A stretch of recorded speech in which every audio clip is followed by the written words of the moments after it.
Hello and welcome to Sangram's IAS. My name is Rishabh and today we will discuss a case study question that came for you in your 2021 mains exam. It is question number 8 for your reference. I'll quickly read out the question to you. You are a vice principal of a degree college in one of the middle class towns. The principal has recently retired and management is looking for his replacement. There are also feelers that the management may promote you as principal. In the meantime, during the annual examination, the flying squad which came from the university caught 2 students red-handed involving in unfair means. A senior lecturer of the college was personally helping these students in this act. This senior lecturer also happens to be close to the management. One of the students was the son of a local politician who was responsible for getting the college affiliated to the present reputed university. The second student was the son of a local businessman who has donated maximum funds for running the college. You are immediately informed that the management regarding this situation, this unfortunate incident.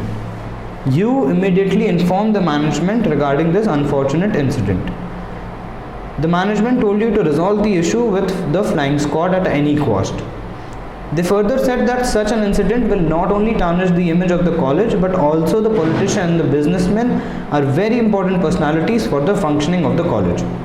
You are also given hint that your further promotion to principal depends on your capability in resolving this issue with the flying squad. In the meantime, you were intimidated by your administration that certain members of the student union are protesting outside the college gate against the senior lecturer and the students involved in this incident, are demanding strict action against defaulters. Question A. Discuss the ethical issues involved in the case. So you will see that in this question the problem or the quandary is happening at 2 levels. Actually at 3 levels. In the first level, it is you who is in an ethical dilemma. So there is always the conflict of interest wherein your personal interest towards gaining promotion and your professional interest which is maintaining your integrity is at stake. So that is on a personal level you have a conflict of interest. On the institutional level also, as the vice principal, because you are a part of that institution, the institution is also facing a conflict of interest. This is because A, the students are protesting outside, and B, that inside the flying squad has caught these people. So this is happening at 2 other levels, the personal, the institutional and the legal level. So at the institutional level there is also the conflict of interest of whether to protect the financial and public interest of the institution or to maintain the integrity of the institution and its examinations. So this is how you can talk about the conflict of interest. Then you can talk of integrity. Remember, the definition for integrity is always to keep doing the right thing even when no one is looking, or walking the talk, as I say always. So you can talk about integrity. Then you can also talk about responsibility and commitment, which is a very important part for any person in authority. So here your responsibility and commitment are tested. Your responsibility, how responsible you are towards the functioning of the college, how committed you are to maintaining this sort of transparency and accountability.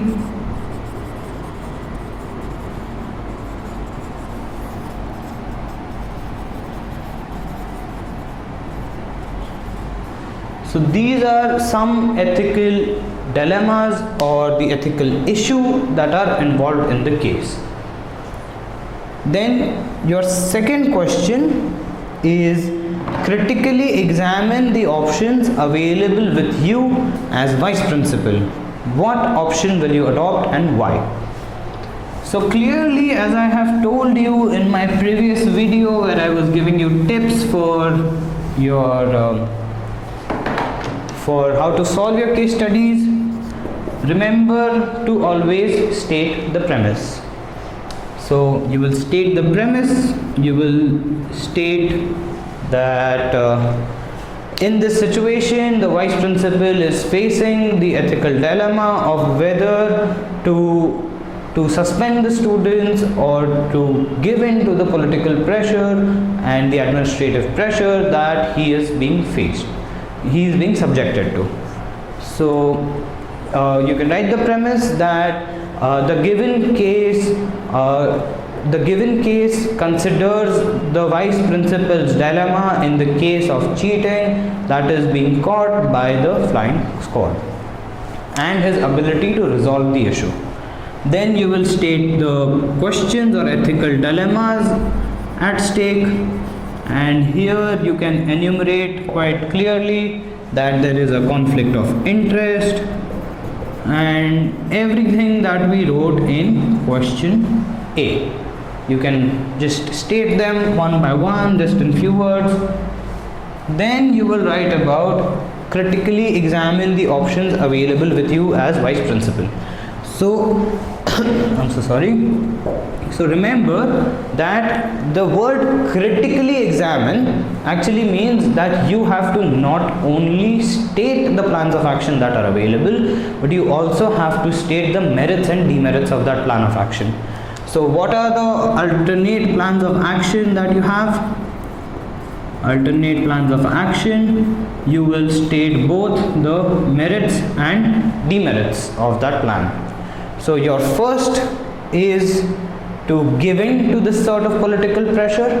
So remember that here you can also mention emotional intelligence, which is a very important chapter in your module, emotional intelligence.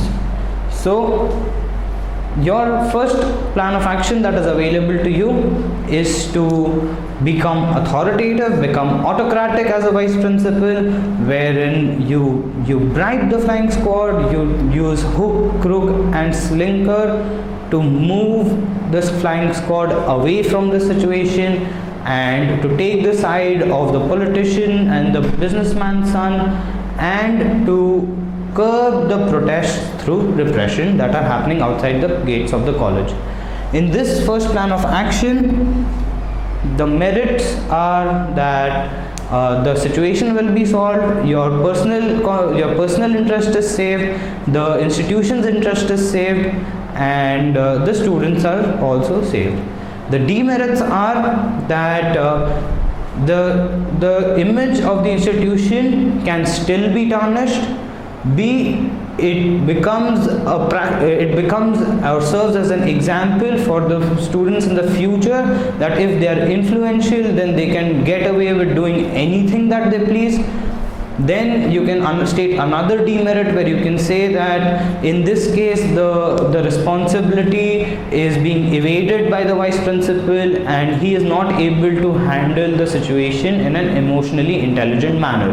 He has given into his emotional dilemma and he has taken the selfish road, wherein being an authority in a public institution, he is expected to take the lawful and the responsible path.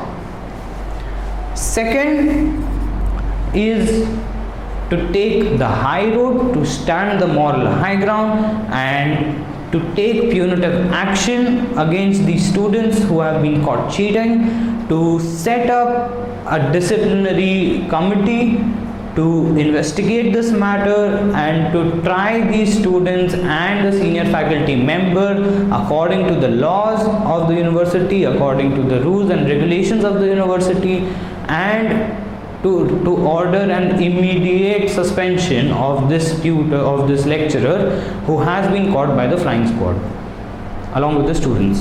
And B, of course, you know that the merit will also be that this will create a good example among other students to refrain from this sort of unlawful action. The demerits of the situation are always, of course, you will see that the personal interest of the vice principal is compromised, is put in jeopardy in this situation, as he will not be favored by the management for the post of the principal. The institution also faces a loss because the people whose sons are involved are eminent personalities who are very important for the smooth functioning of the college, and see that this vice principal might also lose his job due to this action. Now, the second part of the question, if you read it carefully, is what option will you adopt and why? You will say that after considering both plan A and plan B, we see that plan B is the right path because it upholds the values of the institution, it upholds transparency, integrity and non-partisanship, which are important ethical values for any public administration, for any public institution for that matter. And that I will also take the second path because it is also the correct path, because as a public servant, as a person in authority in a public institution, it is my duty to uphold the rule of laws, to uphold the rules and regulations, to maintain utmost transparency and integrity in the functioning of the organization. Thank you.